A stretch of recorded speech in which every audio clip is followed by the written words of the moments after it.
Agora a gente consegue Ah, ver ok. o primeiro slide. Apareceu o slide aí? Apareceu. Uhum. Tá jóia. Então, vamos lá. Bom, pessoal, mais uma vez, obrigado, Letícia, obrigado, Pedro, pessoal da coordenação do projeto, para me convidar para dar essa palestra, né? Eu espero poder respeitar os 40 minutos, acho que sim. Senão, vou pedir desculpa já de cara. Mas, enfim, o assunto que a Letícia me colocou para conversar com vocês hoje é esse assunto que está aí no título da minha palestra. Como a restauração florestal pode modificar o solo e por que isso importa. Então, eu vou fazer um pequeno comentário antes, né? É uma coisa que nós estamos, um assunto que a gente está trabalhando já faz um tempo dentro do meu grupo, né? É uma das linhas de pesquisa que a gente faz de estudar as modificações do solo em diferentes situações de restauração florestal. Atualmente tem uma tese de doutorado em andamento que está finalizando, né? Estudando isso aqui numa área aqui em Rio Claro. E eu tenho co-orientado e orientado outros alunos e alguns trabalhos que eu tenho feito vou estar apresentando hoje na palestra, ok?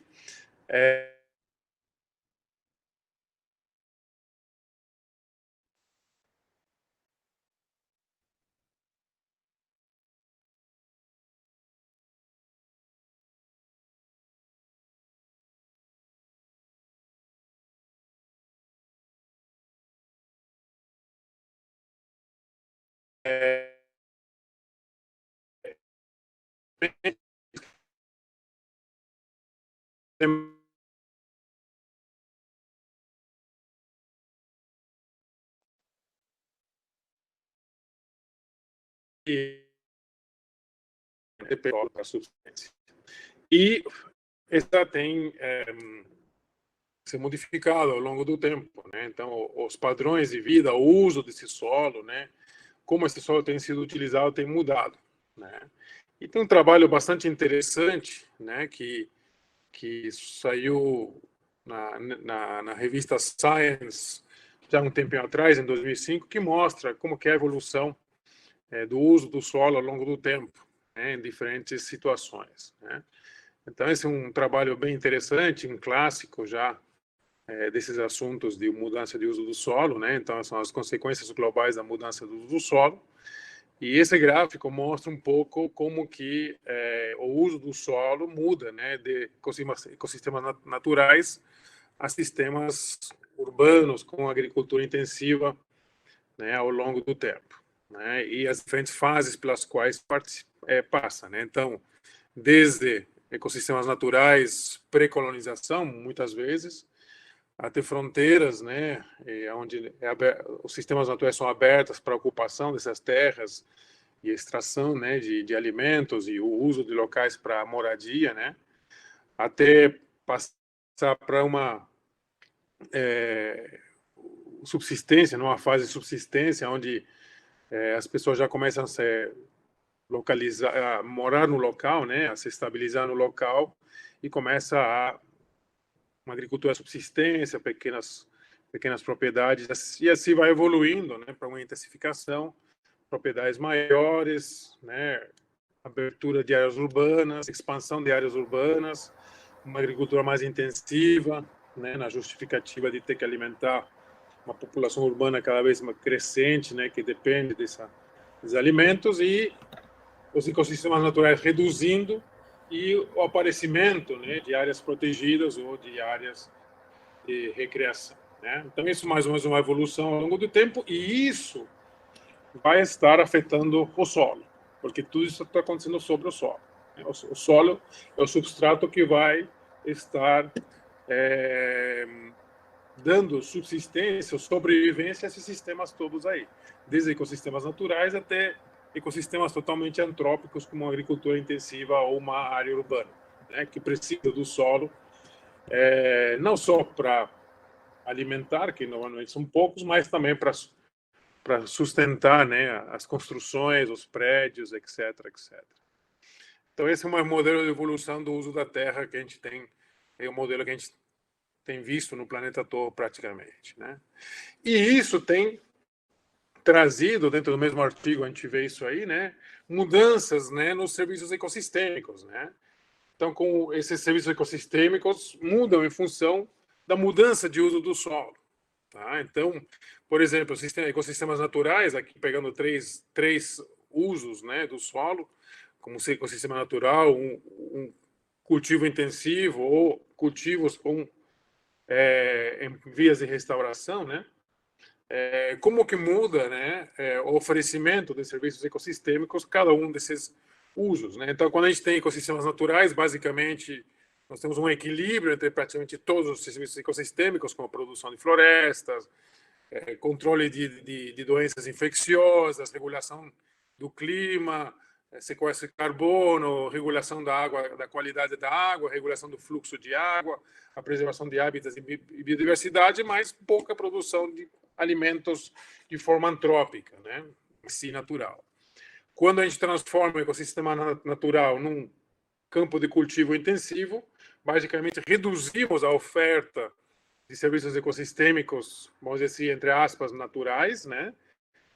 E aumentamos de sobremaneira a oferta de serviços ecossistêmicos, tipo produção de cultivos, né? De plantas cultivadas, né? E que se sobrepõe a todas as outras, e há uma degradação, né? Em função disso, nessa busca, há uma degradação de todos os serviços ecossistêmicos restantes que num sistema natural estariam sendo bem-sucedidos, né? E quando a gente restaura, né, esses sistemas degradados, né, quando a gente tenta voltar a um sistema original, inclusive produtivo também, onde nós buscamos um equilíbrio entre produção, conservação da biodiversidade e conservação dos serviços ecossistêmicos, nós voltamos a ter um equilíbrio entre os serviços ecossistêmicos, mas é muito difícil voltar ao que era antes o ecossistema natural. E isso não é diferente com o solo, né? Por mais que o solo não apareça nesse artigo, né, muitas vezes não aparece mesmo, o solo ainda é uma grande caixa preta, infelizmente, né, para muitas áreas das ciências, ecologia é uma delas, hidrologia é outra delas, enfim, muitas áreas da ciência ainda têm o solo como uma caixa preta, né, uma caixa desconhecida, mas o solo se inclui dentro disso aí.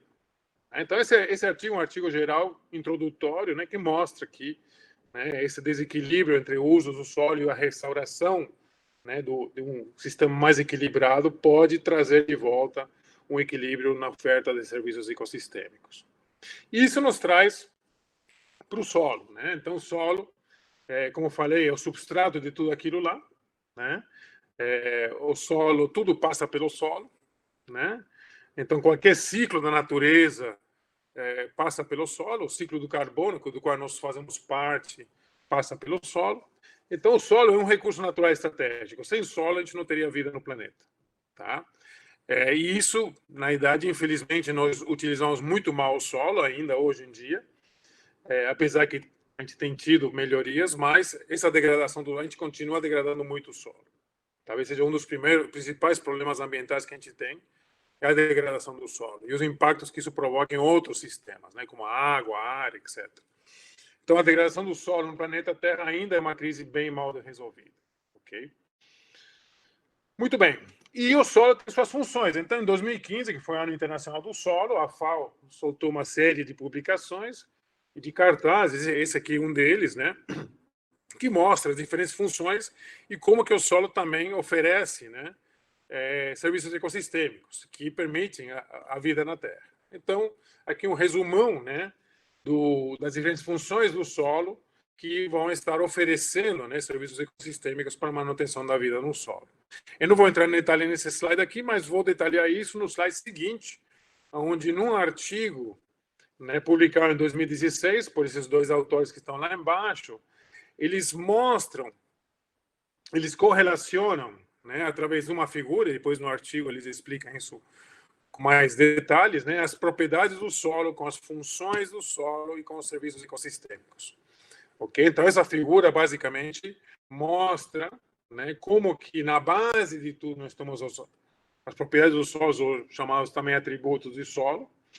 Então, são diferentes atributos, né, que a gente mede lá no campo, como, por exemplo, o carbono orgânico, como a textura, né, as partículas do solo, o pH, a densidade, a capacidade de disponibilização de água para as plantas, a capacidade de troca catiônica, a porosidade, a condutividade hidráulica, a infiltração, etc., a biota do solo, a estrutura do solo, dentre outros, né, que são extremamente importantes, né, no seu conjunto para definir as funções do solo, que estão justamente aí, todas listadas, como, por exemplo, ser um grande reservatório de carbono, por exemplo, um grande reservatório de biodiversidade, né, uma grande plataforma para atividades humanas, mas o que realmente interessa para nós aqui na restauração são basicamente esses três aqui, né, que são a produção de biomassa, tá, que vai fornecer madeira, alimentos, regular o ciclo de carbono, sequestro de carbono,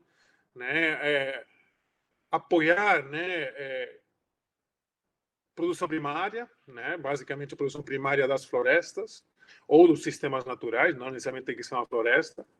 Também é muito interessante, através da restauração, a recuperação da função de armazenamento, filtragem, transformação de nutrientes e de água, fundamental a água, né, o papel da água tem um papel importante, e também o fato de estar oferecendo biodiversidade, estar sustentando a biodiversidade, né? Então, o solo é um grande sustentáculo da biodiversidade, tanto interna do solo como externa ao solo, que depende do solo para a sua supervivência. Então, esse solo é um suporte importante para a biodiversidade. Os outros também são importantes, mas não são tão importantes para que estão relacionados com a restauração florestal. Então, basicamente, a restauração florestal viria a talvez melhorar essas funções do solo, respondendo àquela pergunta, né, que a gente iniciou a nossa palestra lá, né, como, né, e por quê, né? Então,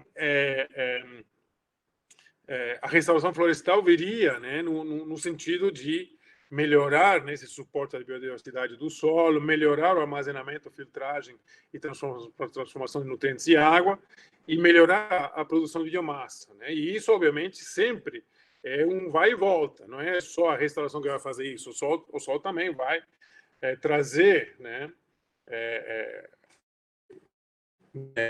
vai oferecer para a restauração também todo o seu arcabouço, né, de nutrientes, de água, de biologia, né, de biota, de microbiologia, para que essa restauração tenha sucesso, né? Lembrando, né, que isso talvez vou falar várias vezes ao longo da palestra, lembrando que os solos de hoje em dia, onde nós estamos fazendo a restauração florestal, não são os mesmos solos que estavam quando essa área foi desmatada há 50, 100, 150 anos atrás ou mais tempo, né? Esse solo mudou muito, né, ao longo do tempo, após a transformação do ecossistema primário natural até o dia de hoje, né, quando nós estamos querendo restaurar esse ecossistema primário natural, né? Então, esse solo hoje em dia sofreu muitas modificações, né, desde aquela época. Então, precisamos analisar isso com muito cuidado e entender isso com muito cuidado e ver se realmente aquilo que nós estamos plantando lá como floresta nativa vai se adaptar às novas condições do solo, né? Climaticamente, com certeza, mas ao solo tem que tomar cuidado. A gente tem que ver se realmente essas espécies que a gente usava antigamente, ou que estavam lá naturalmente antigamente, hoje em dia vão se adaptar às novas condições do solo. Isso é uma questão muito importante, é uma questão que nos move muito, né, nas pesquisas que a gente faz nessa relação solo vegetação restaurada. Muito bem, então, já entrando mais especificamente, saindo das generalidades, né, um dos fatores muito importantes, né, que a gente tem que analisar e que a restauração vai estar afetando praticamente diretamente é o ciclo da água, né, o ciclo hidrológico, né?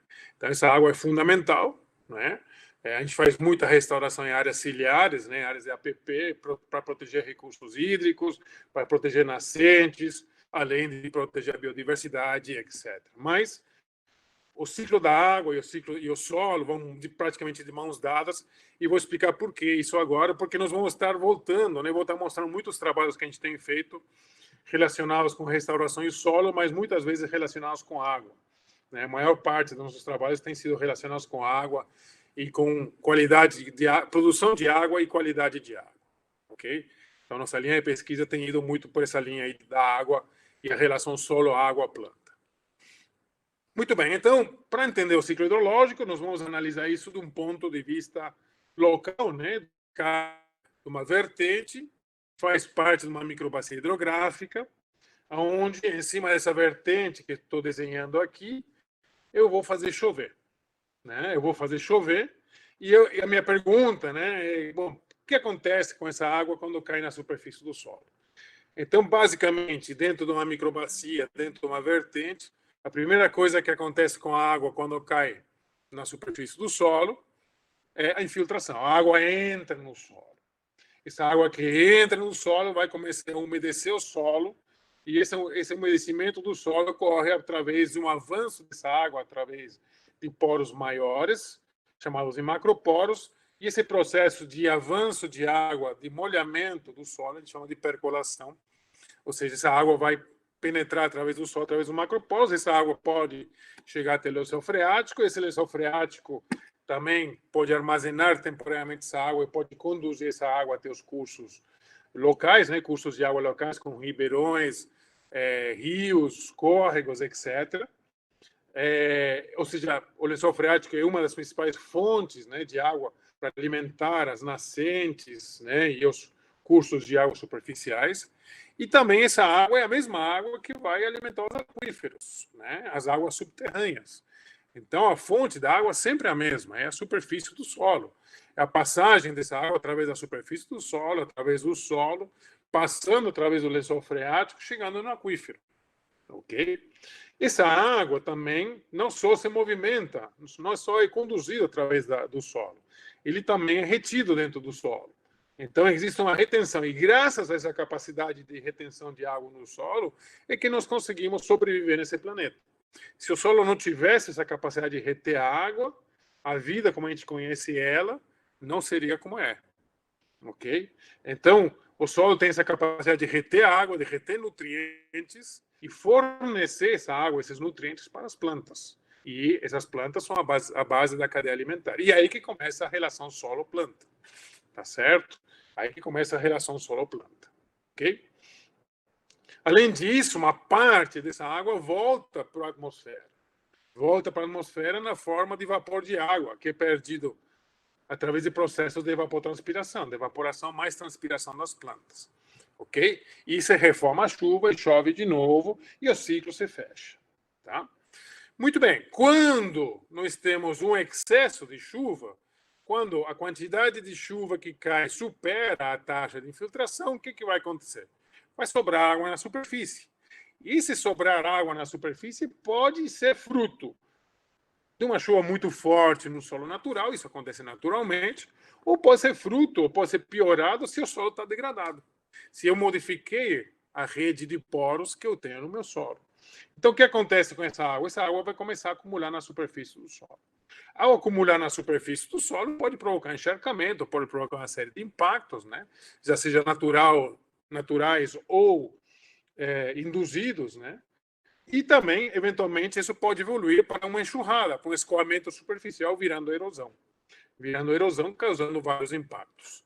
Também podemos ter a incidência de fluxos laterais internos dentro do solo, não necessariamente ligados com o lençol freático, mas que, em função do tipo de solo, em função de acúmulos de água que pode acontecer dentro do solo, pode-se criar fluxos de água internos, que muita gente chama de lençóis freáticos suspensos ou temporários, que muitas vezes são frutos daquelas nascentes temporárias, né, das nascentes intermitentes, que somem a água quando chove. Muito provavelmente essa nascente intermitente ou essa mina de água temporária, né, é fruto de um lençol freático suspenso temporário formado por esse fluxo lateral.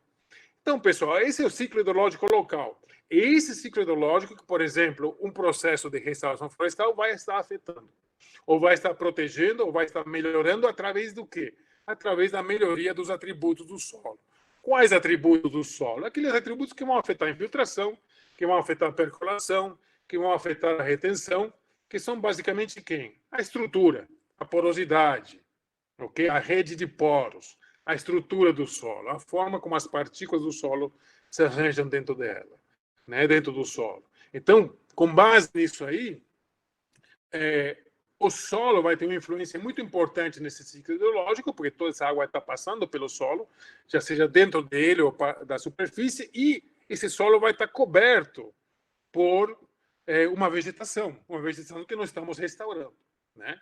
E a ideia é ver como que essa vegetação está afetando esse solo, como que essa vegetação vai realmente melhorar ou não, talvez não melhore o solo, né, que nós estamos utilizando para plantar essas mudas de espécies nativas que nós estamos utilizando para fazer a restauração florestal.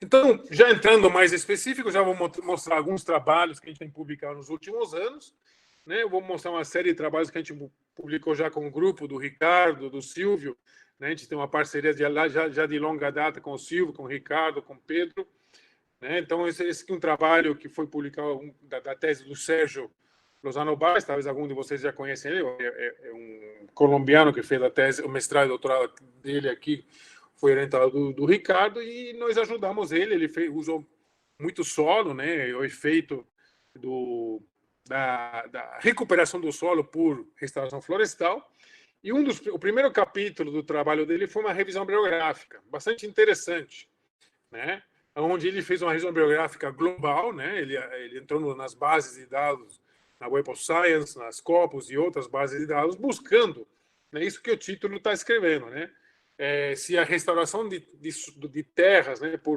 pelo plantio de árvores no trópicos melhora a infiltração de água no solo, né? Então, basicamente, o objetivo desse trabalho foi coletar e discutir informação sobre a recuperação da infiltração de água no solo, em florestas tropicais restauradas com plantio de árvores.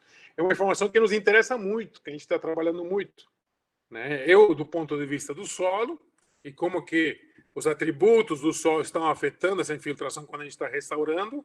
O Silvio tem interesse, basicamente, porque essa infiltração é fundamental para a recarga, né, dos sistemas hidrológicos, como o lençol freático, aquíferos, rios, etc. E provavelmente ele abordou isso na palestra dele.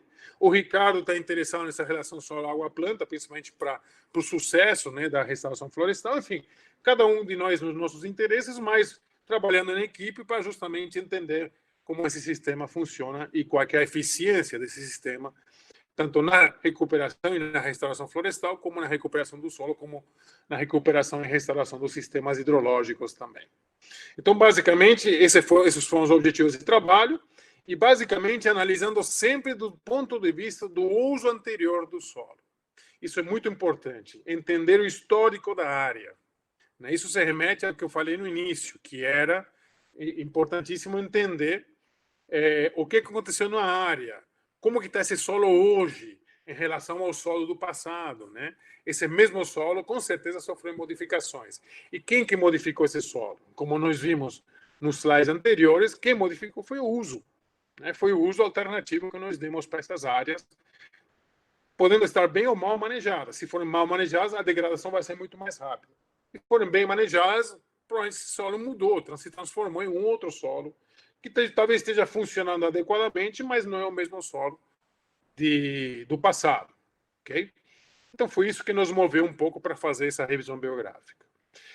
Basicamente, encontramos muito poucos estudos, 11 trabalhos científicos em 8 países, onde incluía mais ou menos em torno de 67 medições de infiltração. Com base nisso, a gente fez algumas análises, né? E a primeira análise era, bom, como que a floresta restaurada melhora? Qual é o efeito da floresta restaurada sobre a infiltração de água no solo? Ok? Então, isso foi comparado com vários usos prévios, anteriores, né? Então, nós tínhamos uma floresta de referência.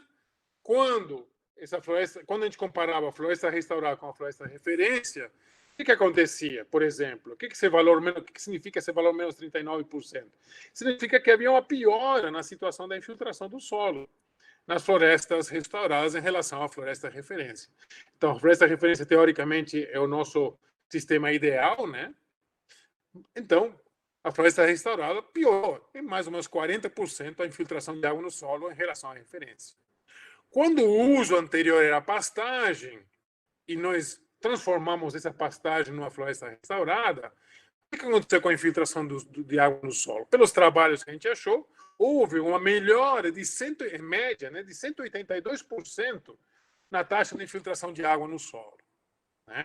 Quando o uso de solo nu, solo pelado, solo descoberto, que seria, de certa forma, a pior situação, os trabalhos mostraram que havia uma melhora de 57%, né, em média, da taxa de infiltração de água no solo. E quando o uso anterior é uma agricultura, né, intensiva de grãos, enfim, culturas anuais, semiperenes, como grãos, cana-de-açúcar, milho, enfim, etc., feijão e outros, a melhora após a conversão para uma floresta restaurada foi de 291%. Essa análise também foi feita em relação ao tempo, né, ao tempo da restauração.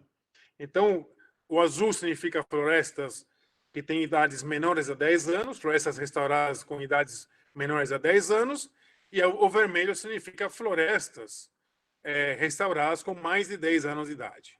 Okay? E a comparação foi o mesmo. No caso de trabalhos que incluem agricultura como uso prévio, uso anterior, nós não encontramos trabalhos que analisassem a floresta restaurada com idades maiores a 10 anos. São todas florestas mais recentes, com menores de 10 anos. Mesmo assim, a taxa de infiltração aumentou em 330% após a transformação dessa área agrícola em floresta restaurada, com menos de 10 anos de idade. Quando a gente trabalhar com pastagens, quando analisar a pastagem como uso prévio, no caso de florestas restauradas mais novas, né, uma melhoria de 82% na taxa de infiltração. E para florestas restauradas mais antigas, acima de 10 anos, uma melhoria na taxa de infiltração de 228% em relação à pastagem original, à pastagem do uso anterior. E em termos de floresta referência, nós vemos que, com o tempo, o que vai acontecer? Com menos de 10 anos, a floresta de referência, a floresta restaurada é 63% pior, né, que a floresta de referência. Com o tempo, vai se aproximando. Né? Com mais de 10 anos, os trabalhos mostraram que, em média, nós tínhamos uma piora de 32% na taxa de infiltração. Então, à medida que o tempo vai passando, a gente vê que perdão, a taxa de infiltração vai se aproximando à taxa de infiltração de referência que era da floresta. Okay? Isso demora muito tempo. Não é um processo instantâneo. Quando a gente trabalha com atributos físicos, principalmente, o tempo de recuperação é muito longo. É muito longo. Né? Como vocês estão vendo aqui, demora mais do que 10 anos. Né? Mas nós temos resultados promissores, até em curto prazo também. E aqui nós comparamos, nesse mesmo trabalho, solos com diferentes texturas, né? Texturas mais argilosas e texturas menos argilosas, mais arenosas. Então, o que está em azul são solos que apresentam menos de 30% da argila. E o que está em vermelho são solos, é uma análise feita em solos com mais de 30% da argila. Ok? E a análise é a mesma, né? A floresta restaurada, quando versus agricultura como uso anterior, nós vimos uma recuperação, né? Com solo, não teve solos argilosos aqui nesse estudo. A gente não encontrou solos argilosos, são mais ou menos solos arenosos, de textura média, mas houve um aumento de mais de 300% na melhoria, né, da taxa de infiltração quando trocamos agricultura por floresta restaurada. No caso de pastagens, no solo mais arenoso, houve uma melhoria de 90%, né, na taxa de infiltração, quando transformar para floresta restaurada, e mais de 300% dos solos argilosos após a conversão de pastagem em floresta restaurada. E, novamente, nós vemos que, em relação à referência, né, solos mais arenosos demora mais para recuperar. Não é que demora mais. Tem taxas de infiltrações inferiores aos solos argilosos. Ou seja, parece que o solo argiloso, né, se modifica menos em relação à referência. A taxa de infiltração se modifica menos do que os solos arenosos, ok? Então, o que a gente viu com esse resultado aqui, que solos com maior conteúdo de argila apresentam maior capacidade de infiltração e uma maior capacidade de recuperação dessa capacidade de infiltração. E por que isso aí? O que o solo tem a ver? Claro, a gente está falando de infiltração de água no solo. O que o solo tem a ver? Aí, já começando a responder um pouco do porquê disso aí, né? Por quê? Porque quando nós utilizamos o solo com agricultura, com pastagem, o que nós estamos fazendo? Nós estamos modificando esse solo.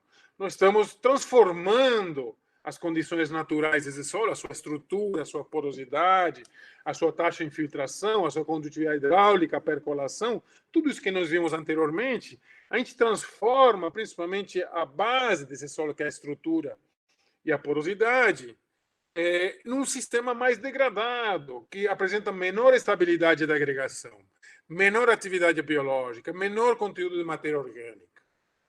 Ao restaurar, ao colocar uma floresta, nós começamos a recuperar esses processos de degradação. Primeiro, a gente freia os processos de degradação e começamos a recuperar, porque nós temos uma maior incorporação de matéria orgânica, uma chegada maior de matéria orgânica, um recobrimento e uma proteção do solo, uma melhor cobertura do solo, e isso ao longo do tempo vai melhorando, com o aparecimento da serrapilheira, o crescimento das árvores, o subbosque e tudo demais, a cobertura começa a ser ideal. Então, o fornecimento de matéria orgânica começa a aparecer, a melhoria da agregação do solo, a melhoria da atividade biológica do solo, o crescimento das raízes também favorecendo, né, essa estruturação do solo. Enfim, nós temos uma série de processos que vão melhorar essa estruturação, trazendo como consequência melhorias da infiltração, que basicamente, o que é? A infiltração é resultado de uma boa porosidade, uma boa estruturação, de uma formação de agregados estáveis, né? De uma boa rede de poros. Então, a infiltração funciona como um bom indicador da recuperação do solo. E isso é exatamente o que nós estamos observando nesses trabalhos que nos encontramos nesse paper de revisão que o Sérgio publicou na tese dele. Um outro trabalho que nós fizemos com o Sérgio e essa turma toda aí foi num local, numa fazenda, aqui em Campinas, né, que tinha várias situações de uso, né, ver como que as propriedades hidráulicas do solo eram recuperadas a partir de sistemas de restauração ativos e passivos, né? Então, basicamente, pegamos vários sistemas, então lá usamos uma floresta de referência, tá? Essa aqui é uma fazenda lá em Joaquim Egídio, né, perto de Campinas. Esqueci o nome da fazenda agora, talvez alguns de vocês estejam trabalhando lá, talvez vai lembrar. Então, nós usamos uma floresta de referência, que evoluiu ao longo do tempo. Então, desde 68 a 2018, a gente conseguiu pegar esse histórico de evolução dessa floresta de referência, como ela foi melhorando ao longo do tempo. Depois, nós pegamos também o histórico de uma restauração assistida passiva, né, onde houve uma regeneração da floresta após o abandono do uso das pastagens ao longo do tempo, de 1998 para cá, principalmente. Restauração ativa, onde foram plantados árvores, foram construídos terraços para proteger, onde ainda tinha invasão de gado na área, mas houve o plantio de mudas, né, de espécies nativas, naqueles esquemas que o Ricardo, que o Sérgio, que o André, que o Pedro ensinam para vocês, né? Depois comparamos isso com pastagens que tinham perto do local aí de baixa intensidade de uso e com outra pastagem de alta intensidade de uso. Então foram basicamente esses 5 sistemas que foram comparados e cujos objetivos foi quê? Foi quantificar e comparar a recuperação da condutividade hidráulica saturada e outros atributos físicos e hídricos do solo nas estratégias de restauração ativa e passiva assistida. Tá? E avaliar essas diferenças históricas do uso do solo e como que isso influencia os atributos do solo e a vegetação. Muito bem. Então, o resultado principal que foi obtido foi esse aqui, né? Então, aqui foram várias parcelas, várias repetições, 3 a 4 repetições para cada tipo de uso, né, que foi avaliado. E nós vemos aqui, né, as variações da condutividade hidráulica saturada da superfície do solo, essa infiltração. Então, a gente observa aqui que os maiores valores de infiltração foram observados nas florestas, seja de referência, como as restauradas, quando comparadas com as pastagens de baixa e de alta intensidade. Basicamente, não encontramos diferenças estatísticas entre as florestas. Ok? Não foram encontradas diferenças estatísticas entre as florestas. O que nos chamou um pouco a atenção, mas tudo bem, isso pode acontecer. Mas uma das explicações que a gente tem para isso é que a floresta de referência tinha um histórico de distúrbios bastante grande. E esses distúrbios, né, com invasão de gado e outras coisas ao longo da história, né, podem ter provocado uma degradação desse solo dentro dessas florestas de referência. Mas mostramos que a restauração está melhorando, e principalmente a restauração passiva, que tem os patamares maiores, né? Se a gente vê esses box plots aí, a gente vê que estão subindo em relação aos outros usos que a gente comparou. Por outro lado, o que nós observamos? Uma influência da intensidade de uso nas passagens. Um decréscimo da taxa de infiltração importante, principalmente os passos com alta intensidade de uso. E isso que a gente observou? Claro, a gente não mediu só quando tinha hidráulica saturada. Nós medimos outros atributos, como está no trabalho, mas não dá tempo para mostrar tudo aqui. Mas, basicamente, nós observamos nessas áreas um aumento da microporosidade do solo e, consequentemente, uma diminuição da macroporosidade, um aumento da densidade do solo, ou seja, os solos estão bastante compactados, uma queda nos teores de carbono orgânico e uma queda na macroporosidade, como eu acabei de falar. Então, esses atributos básicos, físico-hídricos do solo, afetaram a taxa de infiltração, a condutividade hidráulica do solo, que ela depende desses atributos, né? Ela é diretamente dependente desses atributos. Então, observamos que, de fato, houve um impacto, né, ou uma melhoria, vamos dizer o contrário, uma melhoria nas condições físico-hídricas do solo que se refletiram na melhoria da condutividade hidráulica do solo. Ok? Vocês estão me ouvindo bem, pessoal? Tudo tranquilo? Sim, tranquilo, dá para ouvir aqui. Então tá bom, beleza. Como está tudo silencioso, às vezes é bom checar se está todo mundo aí ainda. Ok? Muito bem. Então, esse trabalho mostrou esse resultado interessante, né? Relacionando. E aí, depois, a gente fez algumas análises aí, multivariadas, né? Eu até comparei com outro trabalho que nós estamos fazendo agora, né? Esse trabalho é o trabalho do Sérgio, né? E de todos nós, onde nós observamos aqui realmente como que as florestas restauradas e a referência melhora a condutividade hidráulica, tem uma relação positiva, né, com a condutividade hidráulica saturada, com a macroporosidade, com a porosidade total, com a umidade do solo, com carbono orgânico. As florestas de restauração ativa ficam no meio do caminho, e como que as pastagens, né, têm uma relação direta com a microporosidade e a densidade do solo. Aumenta a densidade do solo aonde? Nas pastagens. Aonde aumenta a microporosidade? Nas pastagens, tanto de alta como de baixa intensidade. Esse trabalho que nós estamos agora em vias de publicação, é o trabalho da Nayana, né, na área de Rio Claro, que comentei agora com vocês há pouco, mostra coisas muito semelhantes, né? Esses quadradinhos verdes, mais claros e mais escuros, são as florestas que ela está analisando, né? São florestas de regeneração natural de idades diferentes que tem nessa área. E, basicamente, a ideia dela é ver. Ela tem florestas de restauração passiva, de regeneração natural, de 18, 30, 42 e uma mata nativa. Né? E comparou com cana, com uma área adjacente de cana e com a área de pastagem. Então, o que está em vermelho é pastagem, o que está em laranja é cana. Então, você vê que tem uma segregação importante, né, entre as áreas de pasto e cana com as áreas de floresta. E nós vemos que a porosidade total, a macroporosidade, a microporosidade, a condutividade hidráulica estão bem relacionadas, né, com as florestas, enquanto que a resistência à penetração e a densidade do solo estão positivamente correlacionadas com a pastagem e com a cana-de-açúcar. Então, um resultado muito parecido numa área completamente diferente, com sistemas de restauração completamente diferentes, com idades de restauração completamente diferentes. A gente vê que também os atributos do solo estão sendo recuperados ao longo do tempo, né, como observou Sérgio no capítulo da tese dele, no artigo que ele publicou. Muito bem, isso em relação a atributos do solo e principalmente em relação à infiltração e condutividade hidráulica, que são fruto daqueles atributos como estrutura, porosidade, densidade e outros atributos básicos do solo. Uma outra linha de estudo que a gente segue, e nós estamos trabalhando bastante ainda hoje em dia, é o papel dessa restauração florestal na deposição e interceptação de sedimentos, ou seja, o papel filtro dessas matas ciliares restauradas na beira dos rios ou nas áreas íngremes, né?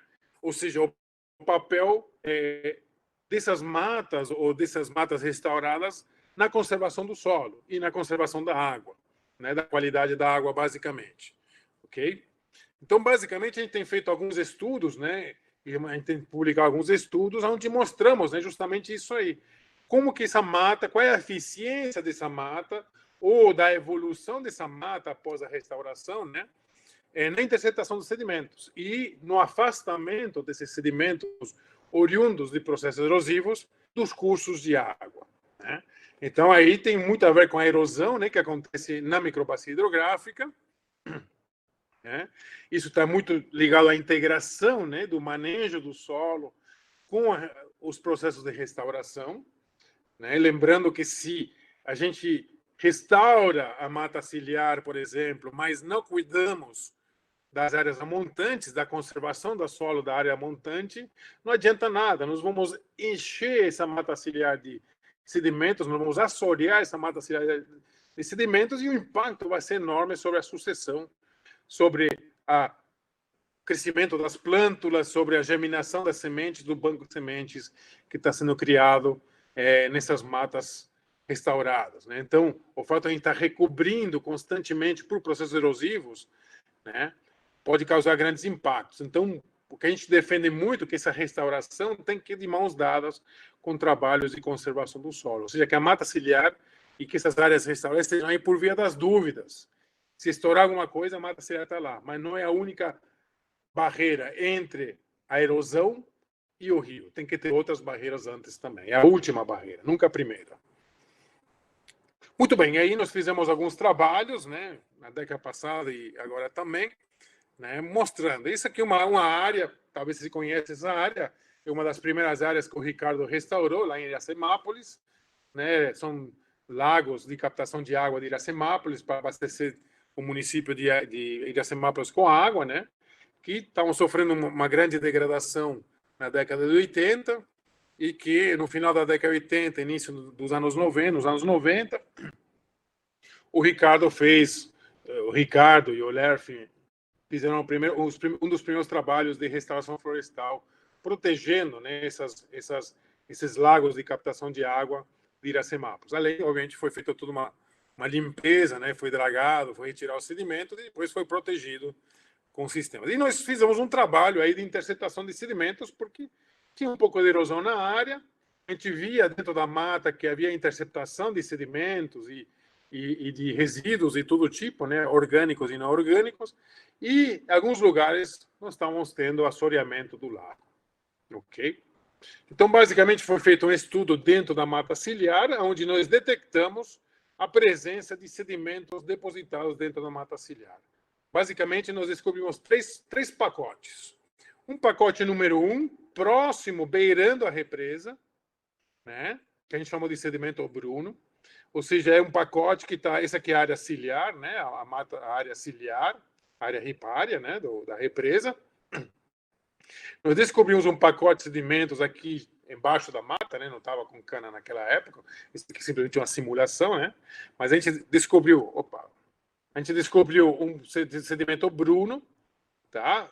Bem beirando a represa, que nós temporalmente associamos com a época que a cana era plantada até a beira da represa. Okay? Então, lá a erosão acontecia e todo o sedimento ia para a represa e uma parte desse sedimento ficava depositada na beira da represa.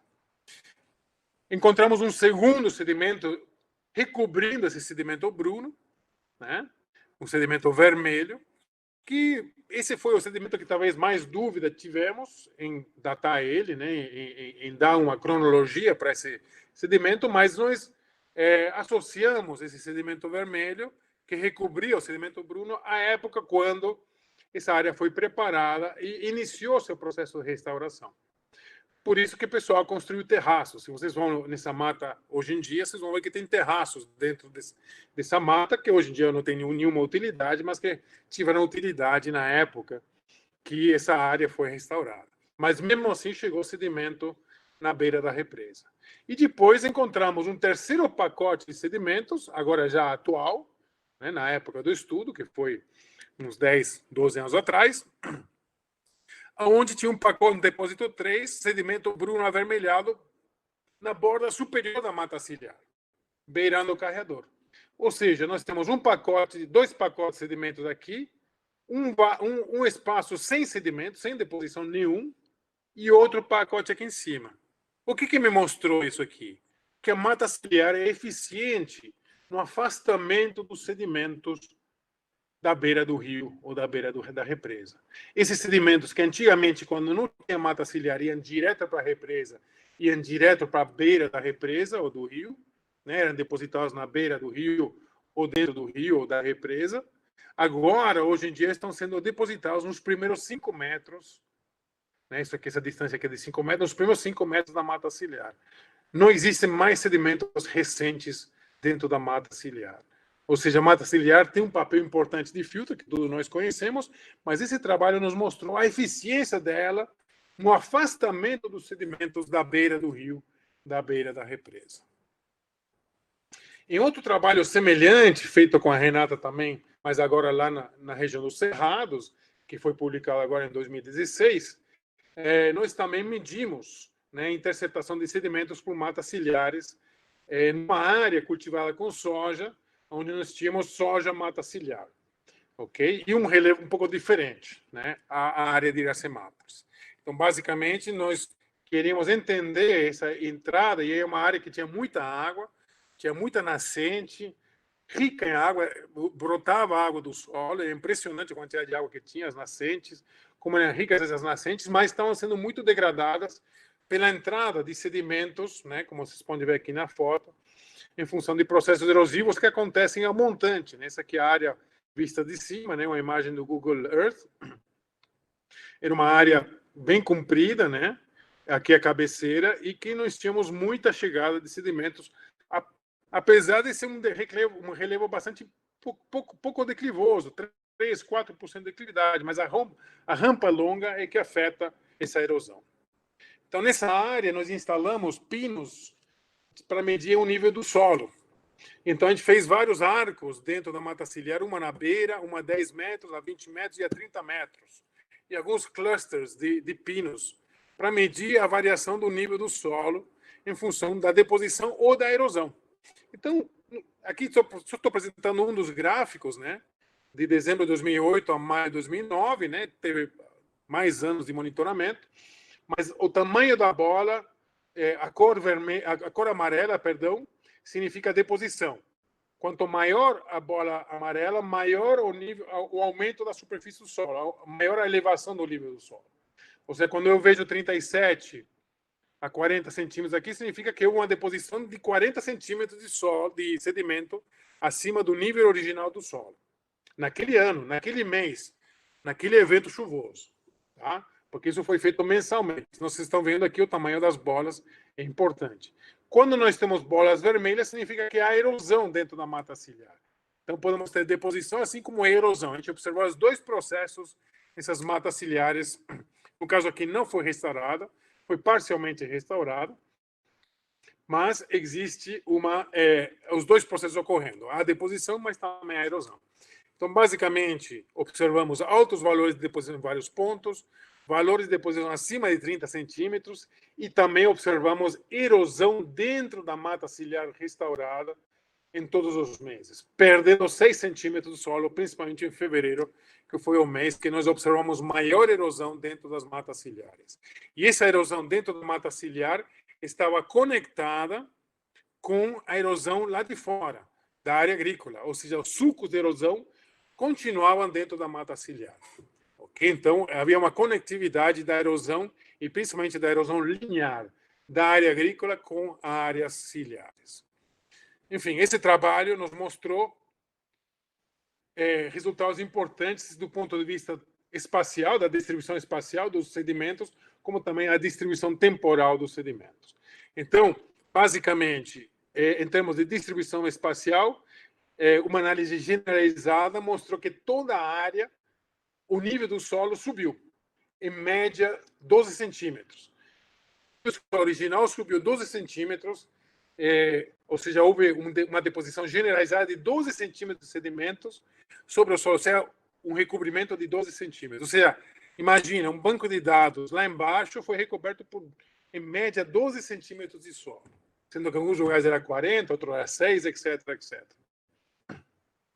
E localizada também, principalmente nas vossoracas efêmeras, que a gente chama de sulcos, né, que são os sulcos que entraram que entraram na mata ciliar, né, havia deposição lá também, nessa erosão linear, e a montante das raízes tabulares de algumas espécies, como, por exemplo, a Ficus insípida, que foi utilizada lá, que nascia lá e que era utilizada para restauração. Então, essas plantas com raízes tabulares afetavam a interceptação de sedimentos nessas áreas ciliares. E, temporalmente, muita variabilidade, né? Então, havia mais sedimentação nos últimos 2 verões que nós monitoramos. No verão 2008, 2009, observamos mais sedimentação, ou seja, havia maiores índices pluviométricos, mais solo descoberto, houve mais sedimentação dentro da mata ciliar. E no verão seguinte, nós observamos mais erosão do que sedimentação. A chuva mudou um pouco, a cobertura do solo fora da mata ciliar mudou um pouco, favoreceu o processo erosivo. Mais chuva, mais solo descoberto, favoreceu a deposição dentro da mata ciliar. Então, totalmente ligado ao funcionamento do solo, totalmente ligado ao tipo de solo, porque isso também afeta a erosão e como essa erosão pode afetar as matas ciliares. Bom, pessoal, já estou chegando na reta final. Eu queria mostrar esse trabalho aqui de um artigo muito interessante de Borelli e outros, em 2013. Eles mostram, basicamente, essa relação da mudança de uso, né? Então, aqui são, basicamente, a quantidade de quilômetros quadrados, isso no caso do planeta Terra, né? São análises planetários, né? Quantos milhões de quilômetros quadrados foram transformados em um certo tempo de floresta para vegetação natural ou degradada, né? E quanto voltou para a floresta, e como isso afetar, por exemplo, quanto aumentou a mudança de uso do solo, como isso é um indicador importante disso aí, do efeito sobre o solo, é a perda de solo pela erosão.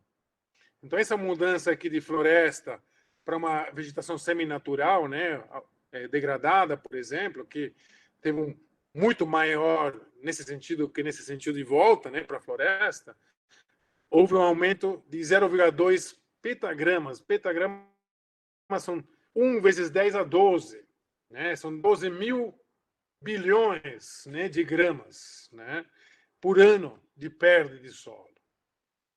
Né? Também nós temos transformações das áreas seminaturais para áreas cultivadas, né? E nós observamos que também houve um balanço positivo para áreas cultivadas em relação à volta, né, seminatural, né? Isso também trouxe grandes perdas de solo, utilizado como indicador de degradação do solo. 0,69 petagramas por ano. Isso é solo para caramba, né? Muito solo, né? E também transformação de florestas diretamente para áreas cultivadas ou a restauração, né, de áreas cultivadas para florestas, né? Então, de novo, um balanço negativo, né, nesse sentido. Mas quando nós temos a volta para a floresta, né, o que vai acontecer? Bom, obviamente, há uma perda de floresta, a gente sabe disso mundialmente, né? Então, o balanço sempre é negativo na mudança de solo, né? Sempre negativo por lado da floresta, tá? Mas o fato de a gente conseguir restaurar a floresta diminui a perda de solo, né, pela erosão, né, pela degradação do solo, em menos 0,02 petagramas por ano. Então, isso mostra, né, como que uma restauração, uma recuperação florestal, né, uma restauração florestal consegue melhorar a condição do solo e os processos de erosão do solo. Essa figura vem de um trabalho publicado, se não me engano, na Nature, né? Não, desculpa, na Ecological, bom, uma dessas revistas de alto impacto da área de ecologia, mostrando transformações de sistemas naturais ao longo do tempo, né? Como nos mostramos anteriormente nos primeiros slides, né? E o tempo que demora a floresta para se recuperar, né? Para regenerar e à medida que aumenta o distúrbio, né? O tamanho, a duração, a severidade, como a gente vê nesse sentido, né? Vai caindo a biodiversidade, vai entrando monturas. Quanto mais aumenta o grau de distúrbio, maior vai ser o tempo de regeneração da floresta, até não saber exatamente quanto vai demorar em sistemas muito perturbados, né? Cai a quantidade de biodiversidade, cai as funções e serviços ecossistêmicos, né? Aumenta a quantidade de espécies invasivas e plantas daninhas, né? Aumenta o custo da restauração florestal. E o solo? O solo não está nesse trabalho, mas eu vou adicionar. À medida que nós vamos nesse sentido aqui, né? Da queda da biodiversidade, da diminuição dos serviços ecossistêmicos, também piora a degradação do solo, nesse sentido. E também piora o tempo de recuperação do funcionamento do solo. Ou seja, quanto mais afetamos o sistema natural, quanto mais alteramos o sistema natural, quanto mais simplificamos o sistema natural, maior vai ser o tempo de recuperação do funcionamento do solo. Então, acrescentei ao solo esse trabalho publicado essa turma que avaliou a evolução e o tempo, né, que demoraria para regenerar a floresta através de processos de restauração. Então, já chegando às considerações finais, eu só coloquei considerações, porque não são finais, mas basicamente podemos dizer que as ações de restauração florestal podem melhorar os atributos físicos e hídricos do solo, porém é muito difícil a recuperação dos valores próximos a valores de referência. É muito difícil voltar ao original, tá? Mas conseguimos melhorar eles, com certeza. A melhoria na cobertura do solo, na ativação da atividade biológica, na ciclagem de matéria orgânica, o enraizamento do solo são os principais processos promovidos pela restauração florestal que melhoram o funcionamento do solo, todas as funções do solo e principalmente os atributos básicos, as propriedades básicas do solo, que são a base para que esse solo funcione adequadamente e que cumpra seu serviço ambiental. A intensidade do uso do solo prévio imprime graves alterações no atributo do solo, que pode afetar por décadas áreas submetidas ao processo de restauração. Isso que nós mostramos em diversos trabalhos, e nesse último trabalho que eu mostrei, que demora muito tempo, pode demorar muito tempo para recuperar o funcionamento do solo, né? Isso vai depender muito da intensidade do uso do solo prévio. A deposição de sedimentos nas ripares é favorecida por quem? Pela restauração das matas ciliares. Ok? A mata ciliar tem uma função filtro muito importante. Os padrões de deposição dependem muito das mudanças de uso do solo, dos padrões do uso do solo, do estágio de desenvolvimento da mata ciliar, da intensidade de chuva e do tipo de erosão que a gente vai encontrar na área. E, finalmente, isso é muito importante, a gente discute isso muito com o Silvio, a gente discute isso muito com o Ricardo, com o Pedro, com a turma toda, que precisamos observar o conceito de restauração no sentido da dinâmica hidrológica da microbacia hidrográfica. Nós precisamos olhar não só na restauração de fragmentos florestais, de APPs, de matas ciliares, senão também da restauração do solo, da recuperação do solo, da recuperação do uso do solo, do bom funcionamento da microbacia hidrográfica, que é a base conceitual para minimizar os impactos ambientais da degradação do solo, oriundos, né, da degradação do solo, e a preservação dos sistemas dos serviços ambientais das mesmas. Para finalizar, eu vou usar um slide do Ricardo, do Sérgio e do Pedro, eu acho que eles usam nas aulas deles, vocês podem saber, mas essa figura um pouco resume tudo que a gente falou até agora, né? Então, restauração florestal melhora a retenção de sedimentos, menor escoamento superficial, reduz a erosão, melhora a infiltração de água no solo, melhora as características e propriedades do solo, eleva o lençol freático, melhora a qualidade da água, melhora a produção de água, enfim, tudo que isso a gente falou até agora, nos últimos 40, 50 minutos, é o que a restauração florestal auxilia o solo a fazer, né? Melhora o solo e traz esse benefício para o solo e para os serviços ecossistêmicos e para o meio ambiente como um todo. Ok? E, para finalizar, né, eu queria finalizar com essa frase de Aldo Leopold, de 1949, que diz que quando a gente abusa da terra, é porque a gente enxerga ela como um commodity que nos pertence. Quando a gente usa a terra como uma comunidade à qual pertencemos, vamos começar a usá-la com mais amor e respeito. Muito obrigado, pessoal.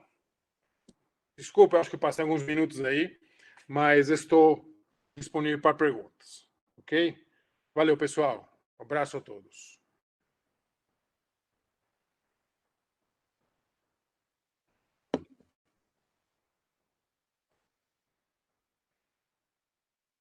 Muito obrigada, professor.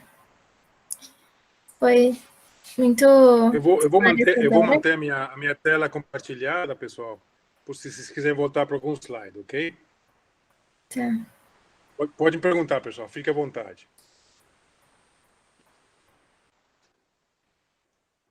Oi, Miguel, tudo bem? Aqui é a Ana Flávia. Nossa, adorei a palestra, amei mesmo. Muito obrigada.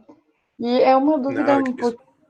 um pouquinho que me perguntaram esses dias se a gente já tinha conhecimento sobre qual que era a largura necessária de APP de mata ciliar. Por acaso saberia dizer se ou o trabalho de vocês tem algum trabalho de vocês que tenha respondido algo desse tipo? Qual que seria uma largura mínima realmente, né? Porque a gente sabe que tem aquela da legislação, só que a gente não sabe Sim. se é eficiente ou não, enfim. Então, essa é a grande questão a ser perguntada. Eu não tenho uma resposta direta para te dar, né? Porque justamente é muito difícil, né? Ter uma resposta única para isso aí. Muitos dos nossos estudos aí de interceptação de sedimentos em matas ciliares justamente busca fornecer dados para responder essa pergunta que você está me fazendo, né? Existe um trabalho do ano 2000, 2001, que o Gerd fez sobre um conceito matemático, basicamente, um algoritmo matemático que ele e outros fizeram baseado em erosão, baseado em relevo, baseado no solo, que mais ou menos estimava a largura ideal das matas ciliares em diferentes situações, né? Mas, basicamente, ele chega a uma certa conclusão, mas não é totalmente conclusiva, né? E por isso que nós iniciamos com base, a partir desse trabalho, todos esses trabalhos, junto com ele, inclusive ele participou uma época desses trabalhos também, em parceria, para tentar elucidar isso, que ainda não está elucidado 100%. Mas uma coisa que eu posso te responder, com certeza a largura do rio é ridículo, não tem como a largura do rio definir a largura da mata ciliar. A gente tem que ter a largura da mata ciliar baseada em critérios relacionados a quê? A sedimentos, critérios ecológicos, né, de corredores ecológicos, de albergue de biodiversidade, etc.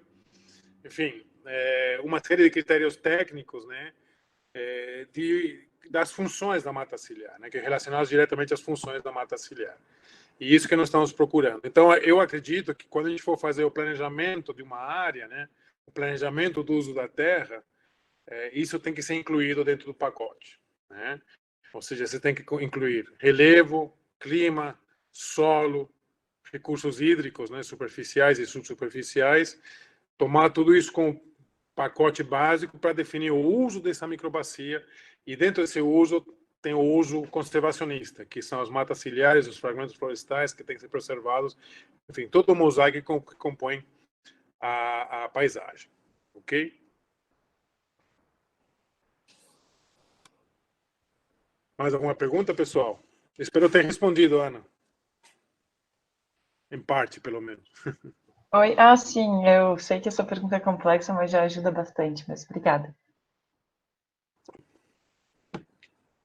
Mais alguma pergunta, pessoal?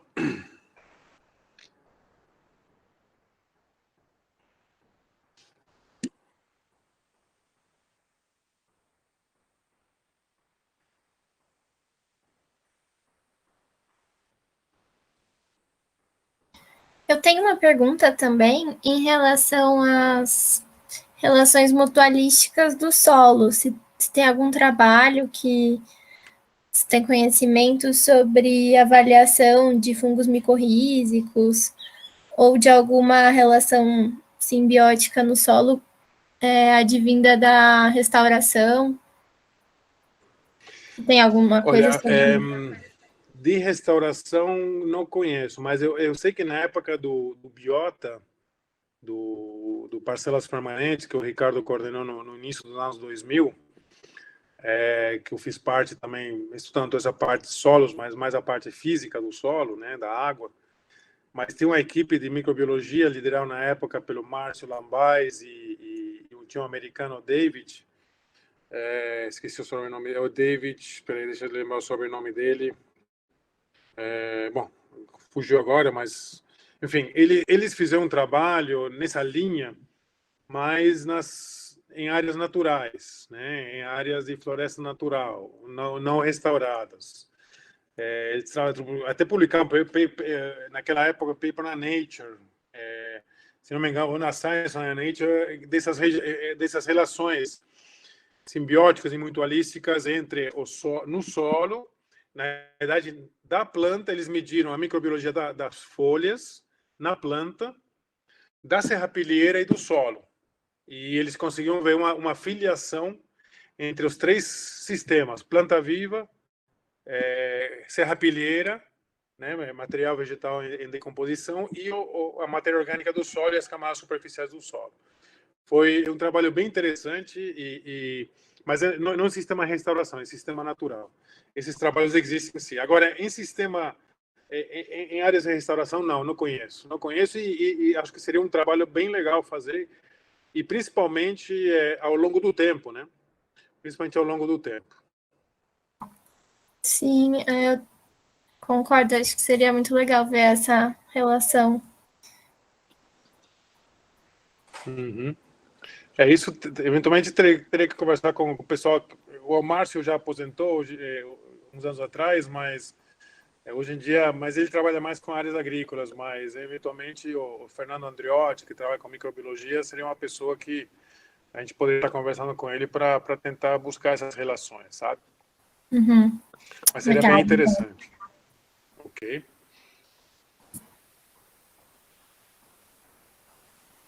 Professora, eu tenho uma dúvida. Fala, Marina. A gente sabe que nas florestas a gente pode ver o chamado efeito de borda, né? Que acaba degradando um pouco nas áreas da borda. E eu queria saber se tem um impacto também no solo em relação a isso. Se esse efeito também pode ter uma influência no solo. Sim, com certeza, viu, Marina? Muitas vezes esses efeitos de borda acontecem principalmente com espécies gramíneas, né, ou com algumas espécies invasoras, né, mas o que a gente vê mais é gramíneas, né, uma mistura de gramíneas com espécies invasoras.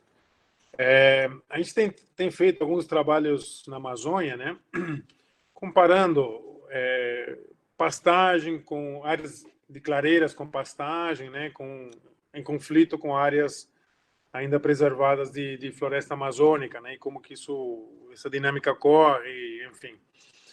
E a gente tem visto também nesses estudos que a gente tem feito de interceptação de sedimentos dessa área de borda, né? Que você falou, né? Com essas espécies exóticas e principalmente de capim, né? Invadindo essas áreas aí.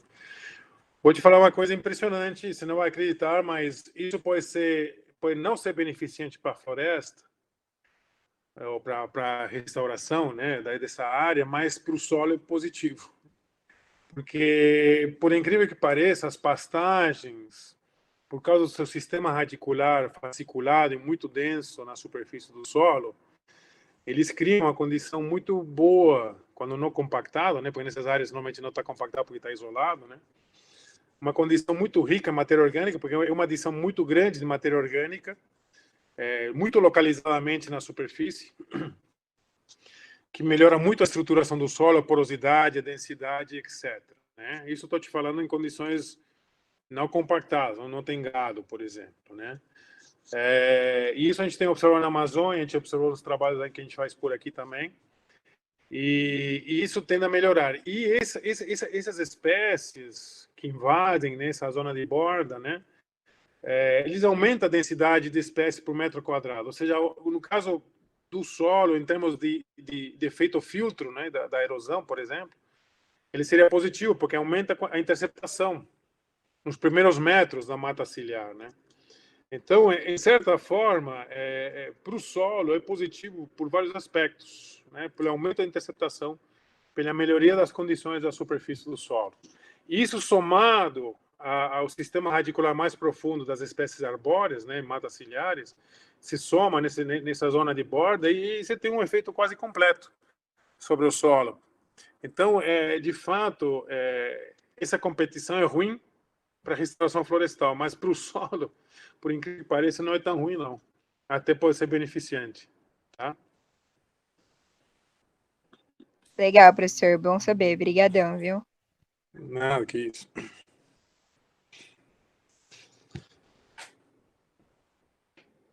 Vamos lá, pessoal. Estou ávido por perguntas. Vamos perguntar, sem medo de ser feliz.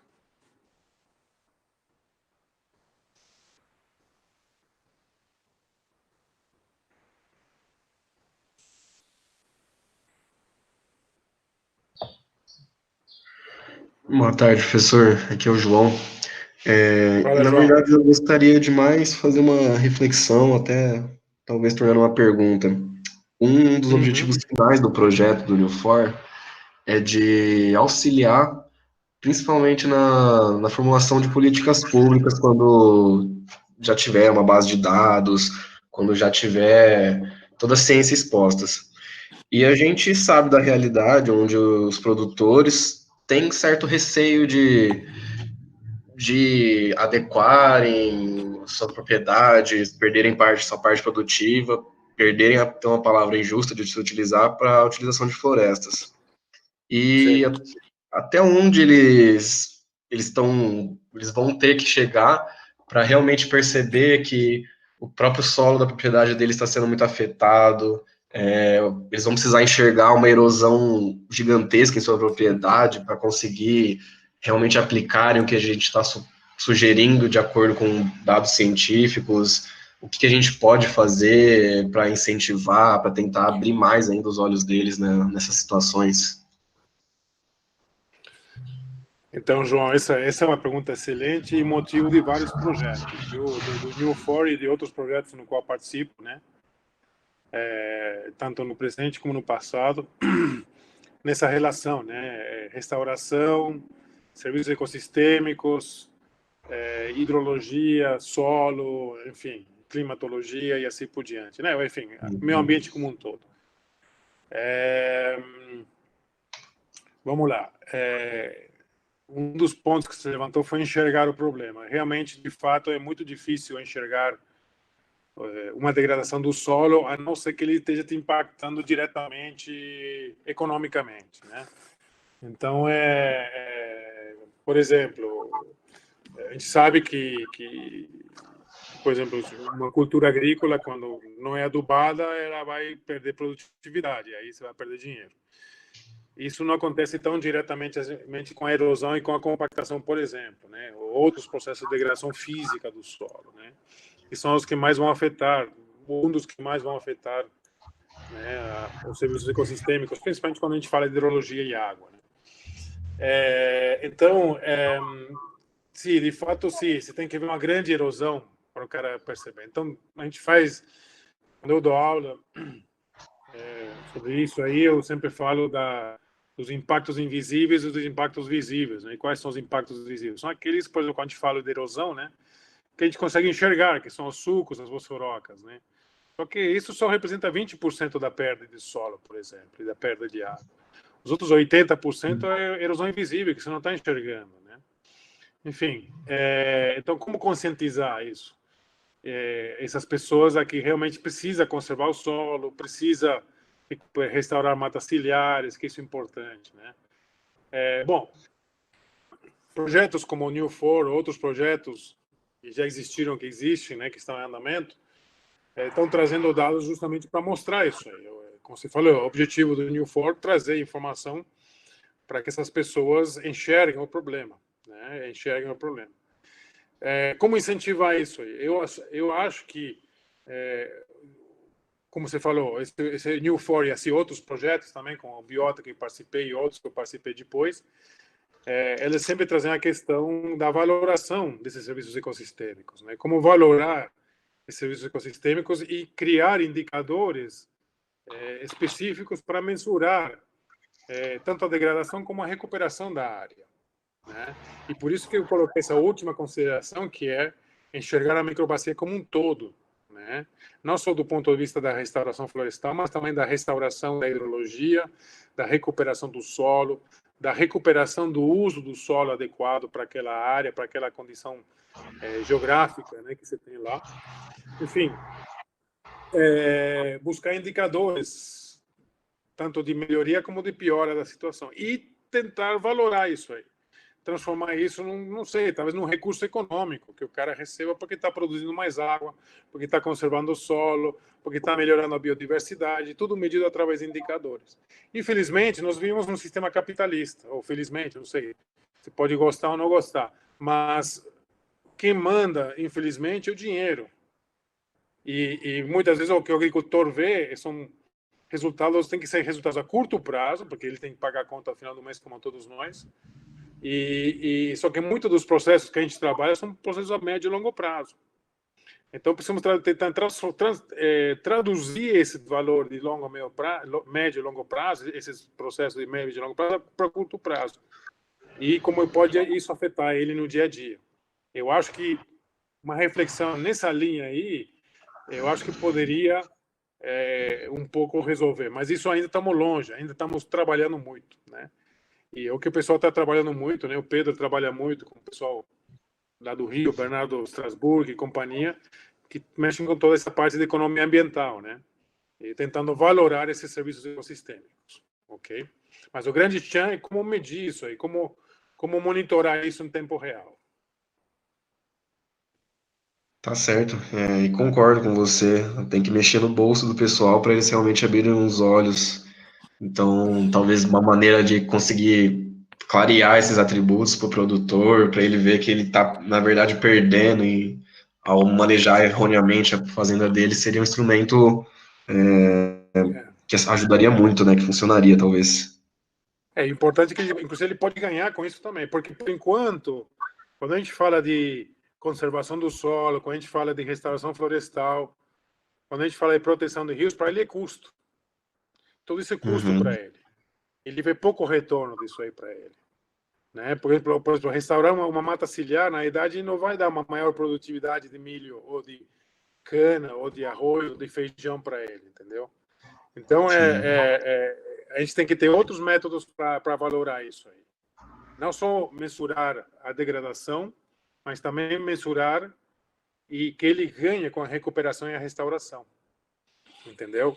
Então, isso vai um pouco na linha dos créditos de carbono, dos pagamentos por serviços ambientais, enfim, toda essa discussão que é bastante atual hoje em dia, né? Sim, entendi. Tá certo, professor. Muito obrigado. Parabéns pela palestra, foi esclarecedora. Ok. Obrigado, João. Um abraço. Outro.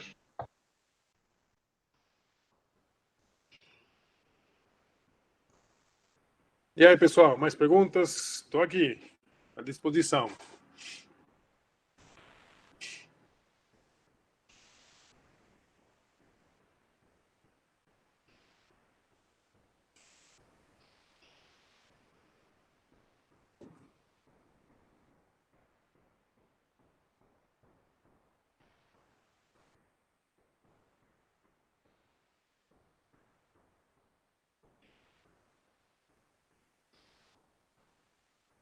Tem 29 pessoas, né, no grupo.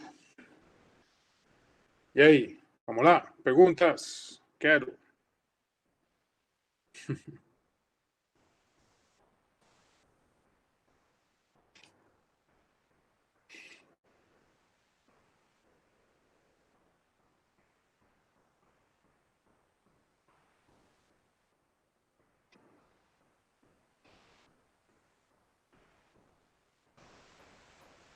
Bom, Letícia,